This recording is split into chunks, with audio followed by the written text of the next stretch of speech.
When I first heard that Will was writing a book, I thought there could be a possibility that he was going to be writing a book about all the wit and wisdom that he had heard me saying for the last few years. But no, he had to write about himself. All joking aside, to read an autobiography through the eyes of the autobiographer about the people who helped him become a person he is most intriguing. He kept my interest throughout the book. To those of us who live in the area, he talks about places we know. And of course, he talks about Nigeria, a place that I have not been to. And though I had read about it, I learned so much more through his words and experiences. This is a very personal book, but it certainly keeps the readers absorbed throughout. When I asked Will to sign my book, he wrote, and I quote, "Sidney, thank you for being a great colleague and crying buddy." For that, I must explain.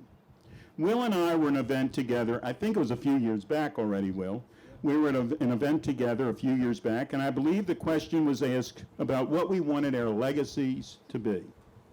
Thought about for a moment and really got a little emotional in discussing the topic, and started to tear up a little bit. And of course, Will started out his answer with that little bit of teasing that he and I enjoyed doing to each other, pointing out that I was near tears. Not 2 minutes later, during his discussion, he became very emotional as well.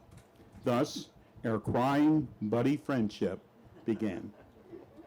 Will Jawando is a proud husband, father, and council member. His book gives us an insight on how he became who he is.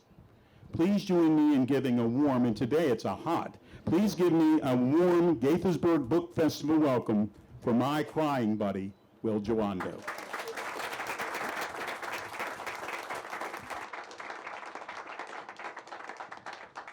Thank you, Sidney. Let's give Sidney Katz, the forever mayor of Gaithersburg, a round of applause. No offense to Judd Ashman, who's doing a great job. Thank you. So, Sean, do you want to, I don't know who's introducing you, but we have a great moderator, so I'm going to let you maybe introduce yourself. Sure. Yeah, so hello, everyone. My name is Sean Felix. I am a local author, primarily of poetry and artist. I was born and raised in Washington, D.C., and currently live in Hyattsville, Maryland. It's really a pleasure. There we go, yeah. It's truly a pleasure to be here with all of you, and an honor to actually interview Mr. Jawando here on stage. It is an incredible day, and this book is an incredible book. There's so many points at which your experience resonated with my own experience as a black man in the United States, and in an effort to get to know you a little bit better, I have a couple of sort of author questions to ask you first, and then sort of get in depth into the book as well. So my very first question is, so since this thing came out, you've been on a bit of a whirlwind. So I've been sort of following you. You're here, you're there. I saw you with Michael Dyson, saw you with Ibram Kendi. I was like, oh man, I want to be with Ibram Kendi and like up in Boston. Like, that's cool. But in terms of an author question that I had, memoir is very difficult for me. For you, what was the process of writing this book?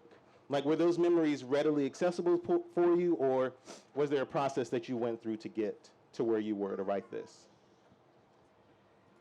Yeah, it's a great question, Sean, and I appreciate you taking the time to do this today. And a big shout out to my wife, Michelle Jawando, who's in the back there, and my children, Aaliyah, Addison, Ava, and William Isaiah, who are there too. This is their first event that they've all been at. And my mom, Kathleen Jawando Jacob, in the back. And my mother-in-love, Denise Parker Lawrence, Michelle's mom. All right, I got that out of the way. I had to do that. So the process was, as you said, it's a personal book, and I know we'll talk about that. the way it's organized, for whoever hasn't read it yet, I know after this you're going to run over there and buy it, and I'm going to sign it. It's an introduction in 7 chapters, and each one of my black fathers is a chapter. Starts with my stepfather, Joseph Jacob, who I meet when I'm 6 years old after my parents' divorce, and ends with my biological father being chapter 7, from whom I'm estranged and we don't have a relationship early on, which creates the vacuum and void for these other men. There's a lot of we'll talk about the other men, I'm sure here. But the process was very, there's a combination of memory, and interview. So of the 7, 5 are alive.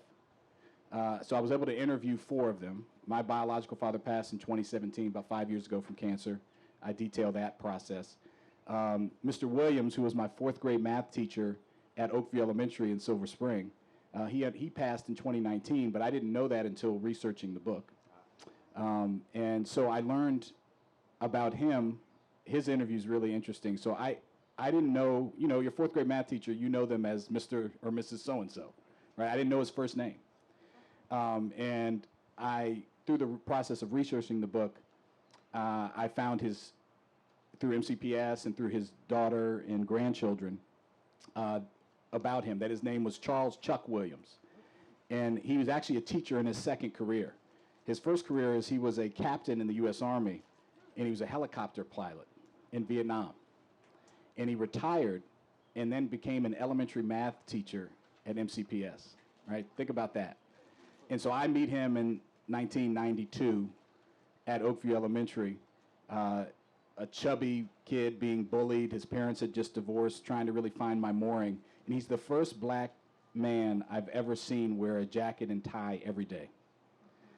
He comes in, looks like Morgan Freeman, that kind of similar face, the small bush, brown skin. He looked majestic to me. And he taught me math. He taught me about myself. He helped me deal with bullying.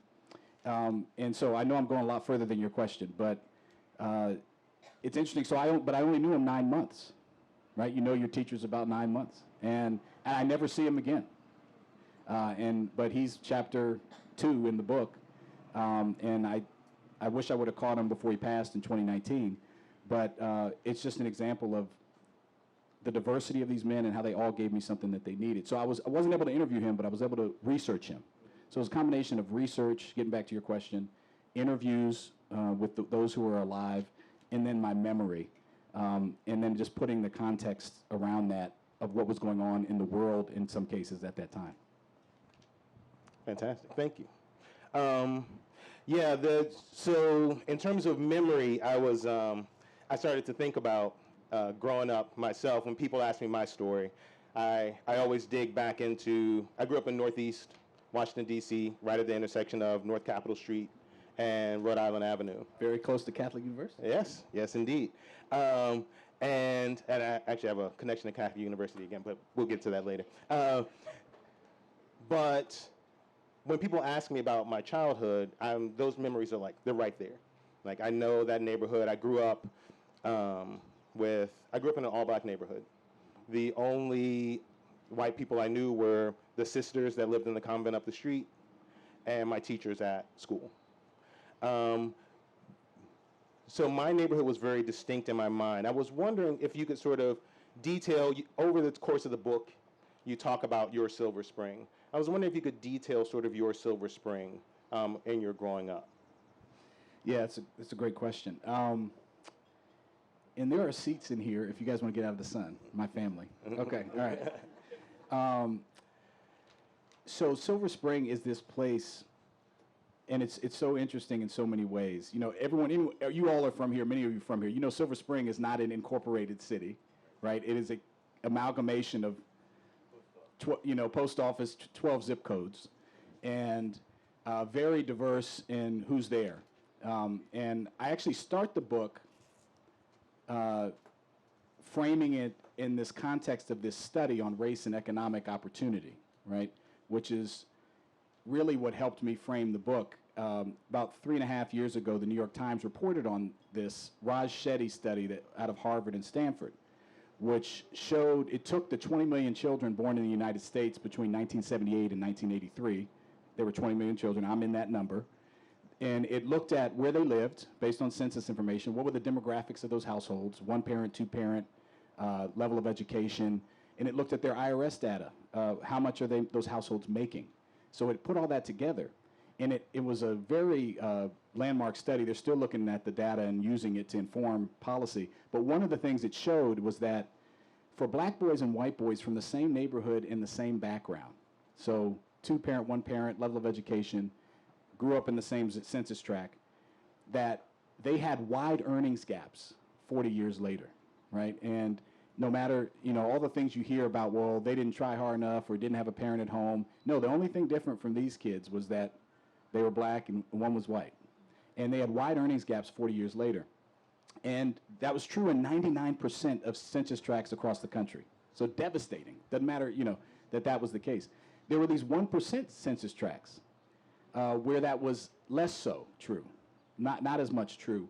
And Silver Spring has a couple of those zip codes. And where my mom worked and where Steve Lash, who's here, who worked with my mother for 30 years, and I don't think I've seen her in 30 years, they worked in downtown Silver Spring on Pershing Drive, 20910, which is that zip code. Now, I didn't live there, but that was one of the 1% zip codes where white boys and black boys from the same neighborhoods are doing similarly well. So I got interviewed by the New York Times, and they asked me, well, what's special in Silver Spring?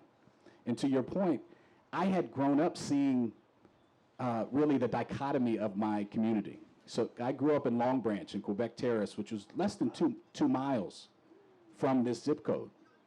But it was a very different situation. Gunshots, poverty. I used to, especially when my mom and dad divorced, we lived in a one-room apartment where there were so many roaches and mice and bugs at night on the floor that I didn't get out and go to the bathroom and I wet my bed often because I didn't want to touch the floor. And that was 2 miles from this black boy safe zone zip code in downtown Silver Spring where my mother worked, which ended up being my after-school community, where I went every day. I talk about in the book decision kids versus destination kids. And I was a destination kid. When I got out of school, when I got out of Oakview, for example, I would go to my mom's job, and I would encounter all these great people. Steve was one. Jay Fletcher, who's in the book, was another. He's one of my black fathers. And one of the distinguishing characteristics in this study about the 1% zip codes is that they had a larger proportion of working class black fathers in them. So not necessarily the fathers of the children themselves, but these men were present in the community at a higher rate. That was statistically significant. And when I thought about my life in this book, I realized that I met 4 of my 7 black fathers in this zip code. You think about that. So I wasn't exceptional or anything. I would benefited from these men being close to me. And indeed, I met 3 of them at my mom's job, 20910. Jay Fletcher, the first openly gay black man I ever meet, who's a reporter there at the job. Joseph Jacob, who's my stepfather for more than 30 years, who's the printer at Business Publishers. Mr. Williams, who I meet at Oakview Elementary. Dean Sanwuya, who is the IT guy at the Business Publishers, who takes me to my first trip to Nigeria. So I meet 4 of my 7 fathers because I had a place to go after school. And I talk about my friend Kalfani in the introduction, who unfortunately lost his life to gun violence when we were teenagers, and he was a decision kid. The bell rang, and I meet him in 5th grade, and he's like the coolest, best basketball player. I looked up to him. He took me under his wing, and I think about him every day. At the end of school, he had to decide where he was going to go. There was no after-school program. His mother worked 2 jobs, cleaning houses in Bethesda as a night nurse. His dad wasn't in the picture. And he got involved with things he shouldn't get involved in. And that was something that stuck with me, that I benefited from this side of Silver Spring that had more opportunity in it. And that's still the case, I think, in a lot of our county, where there's places where you have abundant opportunity, and there's some where it's more scarce. And that was certainly my upbringing in Silver Spring, seeing the dichotomy of those 2 things, and it really formed who I am. That's fine. Yeah, it's really clear. as you read and sort of unpack that throughout your book, the things that sort of become clear to you as you get older and you start to see your community and as an adult and see how those things play out for the people that you interact with. I was thinking of, speaking to that point, you mentioned the twice as good paradigm that many black parents talk to their black children about. It almost feels like black males especially have to become superhuman in order so that, because our mistakes have dire consequences. Can you tell us a little bit more about battling that pathology and giving, so that black boys can just have that opportunity to just be?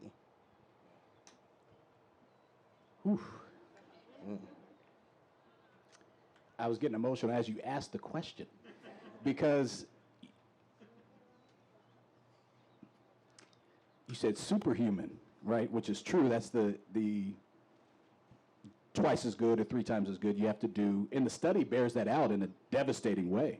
That if you do everything, one of the things the study shows too is if you're born a millionaire as a black boy in the United States of America, you have a 50% chance to drop to the bottom quartile of earnings as a millionaire.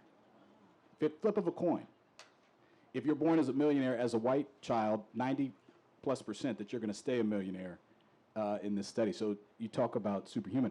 But I just think my experience, and I think we're still just struggling to be seen as human, much less superhuman. And that was my experience. And the data shows that. You know that there's studies that show that black boys in particular are at a very young age, in single digits, stop being seen as children and start being seen as older than they are. You know, I always think about Tamir Rice, who was shot and killed in Ohio. This 12-year-old boy who had a toy gun at a park. He was killed in less than 10 seconds when the officer arrived. And the officer said on his cam, I have a 18-year-old kid with a gun, or 18-year-old man. You know, he was 12 years old. And much of my experience in school, a lot of my schools, I go to 5 schools before I'm in 8th grade. Because several of the teachers, thank God for my mom, who fought for me and didn't let them put me on Ritalin or refer me to special education, which is another story that we see all too often.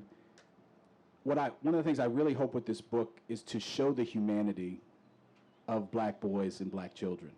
And not only show it, but show that in spite of the system that we're in, right, in spite of the twice as hard, that there is an antidote, there is a cure to the stereotypes and the tropes that plague black men and boys and other marginalized communities. It is the presence of diverse, committed, intentional black men in the lives of these young men. And now that doesn't mean we shouldn't address the systemic issues. We absolutely should, and I talk about that in the book too. But it shows that there is and it certainly was my experience, that there were these life rafts that helped me, course correct and keep me on the right path and give me the love and affection I needed. So I really hope that this is as a love letter to black men and boys, but I think it's applicable to everyone. We all have people in our lives for whom steered us in the right direction. And if you think about the intentionality behind, it's the last thing I'll say on this point, because we could talk the whole time about this. The intentionality behind those stereotypes and tropes that hold black men and boys back, they're very intentional. If going back 500 years, you had to create that our skin was bad because we were lazy or aggressive or not smart. You had to do that to justify the system of chattel slavery, which is our economic system. And you had to attack the men in particular to dehumanize them in such a way so that they devalue themselves in order for the system to perpetuate. And nothing makes me sadder than when I see a young person, particularly a young black man or young black boy, who doesn't understand the value that they have within them. All children should understand their value, and So I hope that this will show in a very personal way that value, but also the superhuman power of engagement of other concerned black men that can literally save the lives and alter the trajectory of black men and boys and of all children. And that's something that is an ongoing work, but I hope that this adds to that conversation.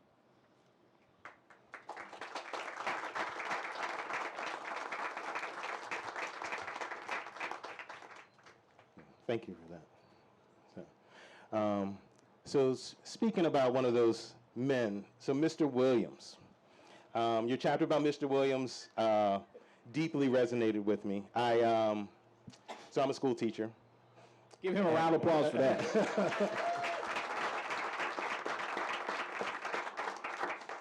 And for many of us, so I teach sixth grade, and our school. That's a tough grade. So, and our school starts at sixth grade. We're 6 through 12. I teach at the Edmund Burke School. And I'm usually, for many of my students that come into my room, the first black male teacher that they encounter in their school career. And your story about Mr. Williams, it resonated me in that way, but it also reminded me of when I was in 7th grade. So when I was in 7th grade at St. Gabriel School in Petworth, we were bad. We were bad kids. I think we ran through 7 teachers, including the principal. And it was all bad until a man named Mr. Buddy showed up. And Mr. Buddy was, he was from Africa. He was a reporter who became a 7th grade teacher. He primarily taught geography. And he came into the room, and I remember him coming into the room, and we were still doing our thing, cutting up, trying to, see where his weak spots were and get him. And he stood up, and he was the first person that stood up, and he said, "No." And we all sat down. And it was incredible. And I texted my mom earlier. I was like, "What country was Mr. Buddy from?" And she's like, I can't remember, but I'll get back to you. And so I'm not going to check my phone now. We're just going to go with it. But you talk about the power and impact of Mr. Williams' presence. Can you expand on that in our present day situation in our schools? You have a statistic at the end.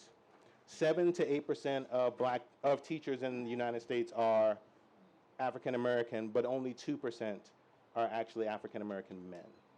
Like, can you speak to that point a little bit, like sort of expand on your experience? Yes. I'm glad you came back to Mr. Williams, because Mr. Williams is like, it's funny, I hope you read the book and tell me, and then write me a message about who your favorite father is. Barack Obama's chapter 6, he's pretty cool, but people have asked me who's my favorite. Mr. Williams is in the top 2 for sure. And that's including my biological father, my stepfather. Obviously they're all very important, and they all gave me important things. But Mr. Williams resonates because I think he just so perfectly epitomizes the point, what I think is the thesis of the book, that you can have a dramatic impact on somebody in a short period of time, particularly as a black young man or boy, by seeing someone who looks like you, by seeing them demonstrate excellence. Mr. Williams, as I mentioned, was the first black and only black male teacher I would ever have. Wore a suit and tie every day. He actually gave me my first tie and taught me how to tie it. Right? I stand in the mirror today, 40 years old, I tie my tie, and I think about Mr. Williams. He's the first person that told me it was okay to fail and then learn to do better, right? Much of my elementary age, I'm shunted around from school to school, and I'm raising my hand to answer a question, and I'm told to be quiet, and I'm told that I'm acting out. Mr. Williams is the first one to embrace my inquisitive nature. And he's also the first person I see code switch. If you don't know what that means, it means talk, speak very correct English in the classroom, but I saw him talking to a janitor, and I talk about this in the book one day, and he's talking about the game last night or something. They're like, man, I went down there, they're just talking. And I was shocked. I didn't know. I was like, Mr. Williams? And it was, but it was, even at that age, I didn't understand it, but it was letting me know that it's okay to be more than one thing. It's okay to be who you are, be a full person, to be whole, right? The subtitle of my book is The Men Who Made Me Whole. And I only know him 9 months. I don't know his name. One of the call to actions is the book is that we have to enable more of these relationships, right? Either have them ourselves, if we're a black man or boy, with other black men and boys. But again, I think this is a universal story. Everyone needs engagement. If I asked everyone in this room, who are their 7? Who are the people that had an impact on them and made them who they are? Everyone would have an answer. A teacher, a parent, a colleague, an aunt, an uncle. But this engagement, and it also shows if you have a teacher that looks like you, particularly for black children, in the elementary years, statistically, you will have higher grades in middle school and high school. That's how powerful it is, just on one measure. But I was a chubby kid. I wore rec specs to school at this time. Thanks, Mom. No, it's because I kept breaking my glasses. So at some point, they just wear the rec specs. And I was getting bullied. And Mr. Williams just came to me at a time where I needed to see something that I could aspire to, and he was that. And as I mentioned, the impact that he had was just transformative. I wish I would have been able to tell him, but I've told his children, his grandchildren. And 2% of the teaching profession, if you're a superintendent, if you're a teacher, I just spoke to the Bond Educators group in Montgomery County, which is a group that was formed to help recruit, support, train black male teachers, who are only 2% of the teaching profession. We need to have programs and policies and individual relationships that improve those outcomes and make sure that there's more of us in the classroom like you. So I'm just really happy to hear you're there. We got to pay you more. We got to value you. Yeah. I was just with my good friend Aruna Miller, who's running for Lieutenant Governor of the state of Maryland. And I know this isn't a political event, but just a fact. And we were with the county educators, talking about how hard the last 2 years have been for them.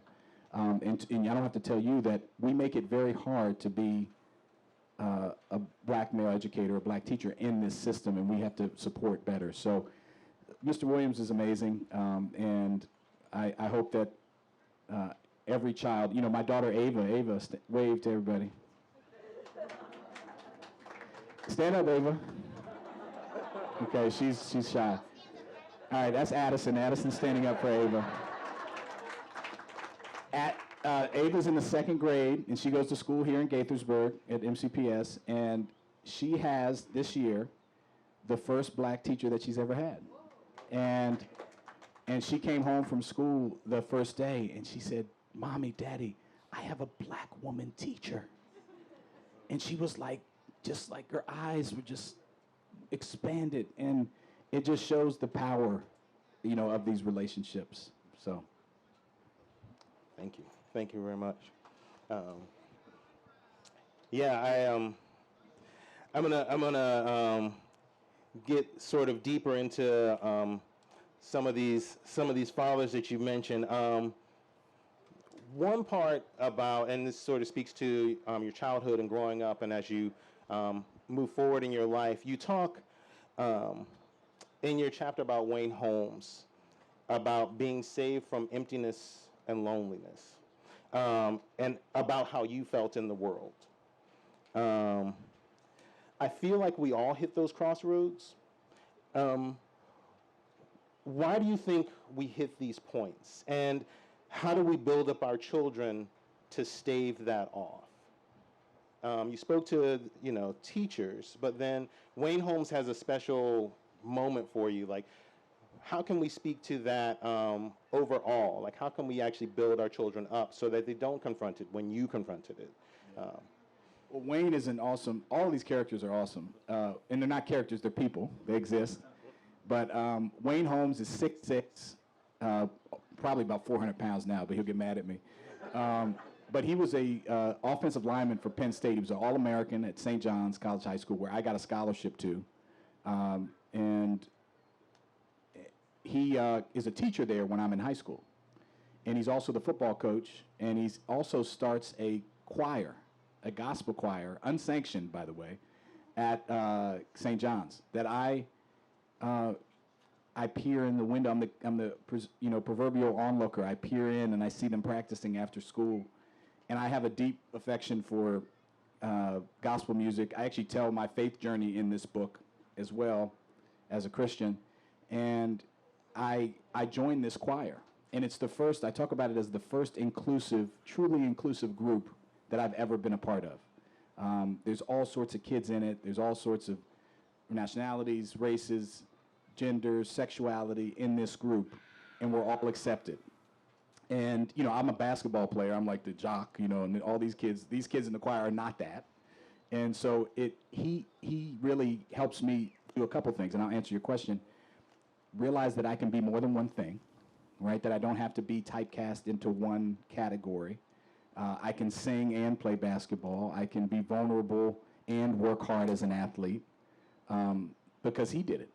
Here's this guy, this huge guy, who would have gone to the NFL. He got a devastating back injury while he was at Penn State, and came back and became a teacher.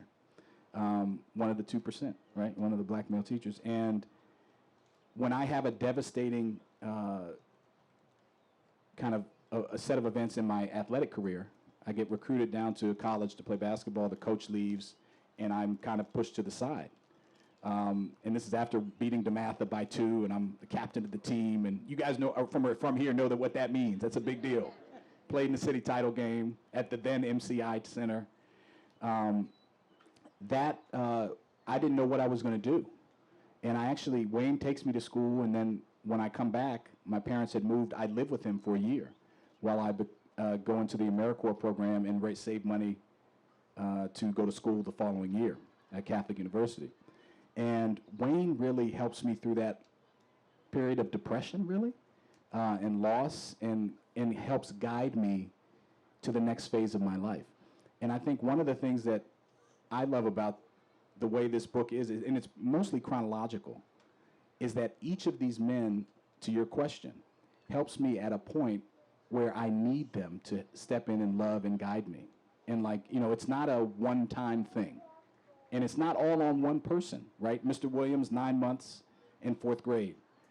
Joseph Jacob, my stepfather, my entire life. But he comes at a point where I'm desperate for attention. My dad, I describe him in the book, my biological father, as an absent presence. He's in the house until I'm 6, but doesn't talk to me. And I'm desperate for someone who looks like me to engage, and Joseph is that engagement. Barack Obama, I meet when I'm 25. When I'm working on Capitol Hill, and I work for him as in the Senate and the White House, while I get married to Michelle and we have 2 of our 4 children, he helps me in my development as a husband and a father. So they all help at critical points where I could definitely have zagged, and I did, and they bring me back. And I think that's what Wayne did for me at a very critical point, coming out of high school where you don't know what you're going to do. You thought you were going to do something, and then it's snatched from you, and who are you? And he said, you're a lot of things, and you can be a lot of things, and just helped me navigate through a very lonely and physically, I come back, I go to North Carolina Central. My parents have moved to Manchester, Maryland. Anyone knows where that is? It's near Westminster. It's like almost in Pennsylvania. I have no home. I have no room. The room I lived in is gone. And I have no scholarship. I have no school. I don't know what I'm going to do. And Wayne steps in and gives me a place to live. He helps guide me. And it was a critical, I often think about what I could have done or not done if I didn't have him at that moment. Thank you. All right, so I want to leave us time getting the signal. We got 10 minutes, and I want to give us time for Q&A for folks. So if you would, we'll have a microphone for you, and you can just rise up and ask a question. Just remember to speak with your mouth close to the And we can always keep talking if no one has questions. But Yes. I'm sure he has questions. If he- Yeah. Hi. So I would like to know, from a policy perspective, what else you think needs to be done in Montgomery County specifically to remedy the continuing racial disparity in the school systems. And as mostly white people that you're speaking to here today, aside from voting for great candidates like yourself, and by the way, if you wanted to make a governor endorsement or tell us about it, that would be helpful. You know, what else can people do who care? Thank you for that question. And Sydney, I was looking for you when I first started crying, so thanks for setting me up. You know. I was looking for you, too.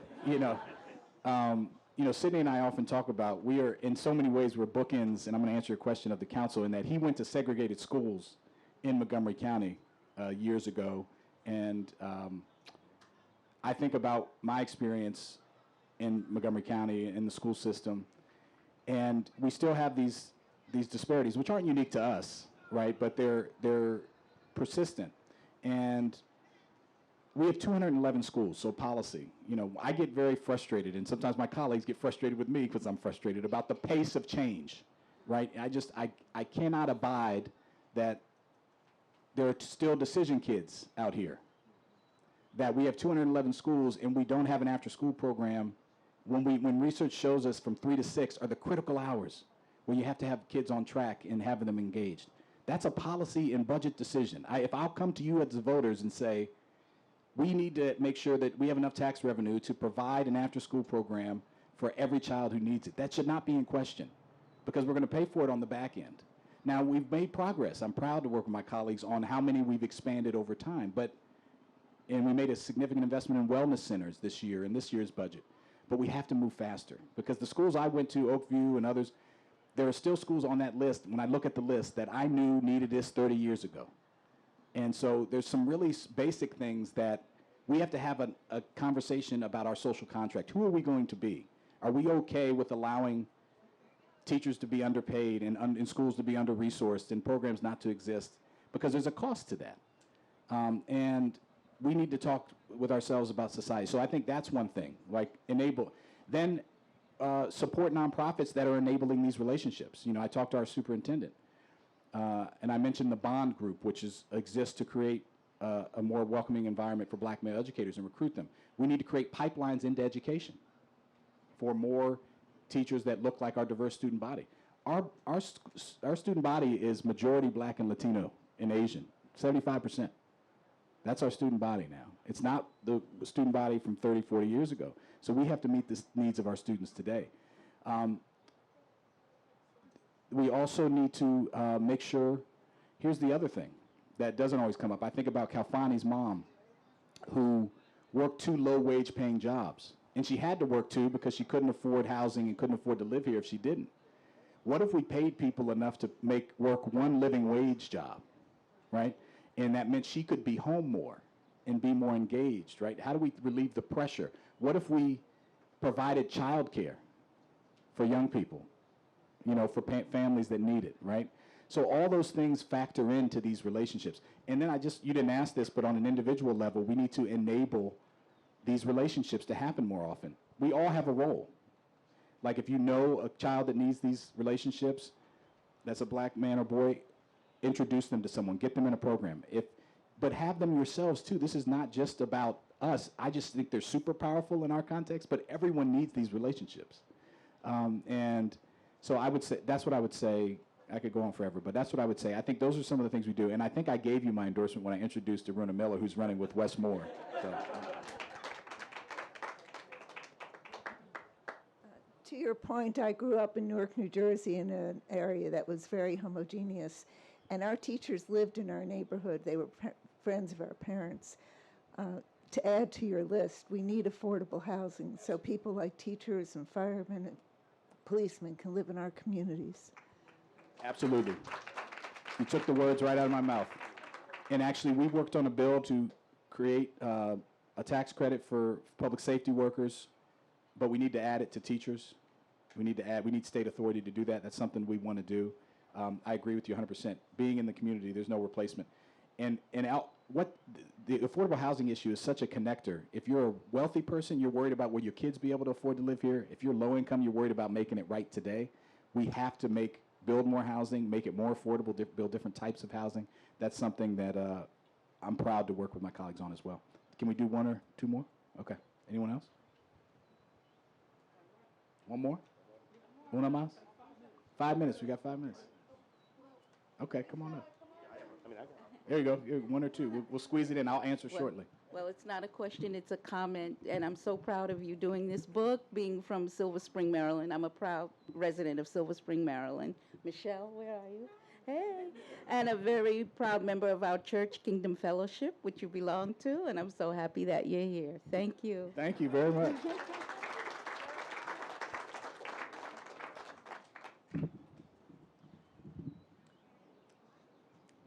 Besides your responsibilities in the council, what is your other life? I mean, how do you? Yeah. That's a great question. And I meant to say this when you asked me about the book process. This has been a whole nother avenue to have impact. My whole life, I just want to help improve the lives of others. And my opening passage to my book is to my children, Aaliyah, Addison, Ava, and William Isaiah. I pray I learned these lessons of fatherhood well.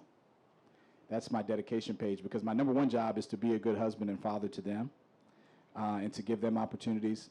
But then how do we expand? How do I make Kalfani's situation less likely? My friend who died of gun violence. And I see this book as another avenue to that. There's only so much you can do, and I've worked in policy for a long time at the local, state, and federal level. That is important, and I do that as my day job with my colleagues. But this is about having people understand the power of these relationships and having them themselves, enabling them. So I guess I have to add, I spend my time as a writer now. I wrote this during the pandemic, which I needed to do. I talk about the pandemic. We had 3 pandemics, particularly if you're a person of color. You had the health pandemic, which disproportionately impacted communities, but impacted everybody. You had the economic fallout, and then you had the racial justice moment. We watched George Floyd and Breonna Taylor and Ahmaud Arbery be murdered. It all happened at the same time. And I wanted to write something that said, here's something we can do about that as we work to fix the system. But I really like movies. I like playing basketball. I'm really looking forward to Top Gun, Maverick. Those are some of the things I do. Yeah. Well, I appreciate it. I think we're done, right? Are we done? Or can we do one more? We can keep going. Okay, we can do one more. Anyone have a burning question? Before anyone stands up, I just wanted to give a shout out to my wife Janine, Yay. Abigail, and Nathaniel up here up front. Good job. Good job. Thank you. Am I planning to write another book is the question. It's a lot to write a book. But I was on with Tavis Smiley the other day. I was part of the book tour. And he said, you did a really smart thing. You wrote a book about the first part of your life. And he compared me, which was a scary comparison, to Maya Angelou in the sense that when she wrote I Know Why Caged Birds Sing, which was a part of her, she wrote a young memoir about her early part of her life.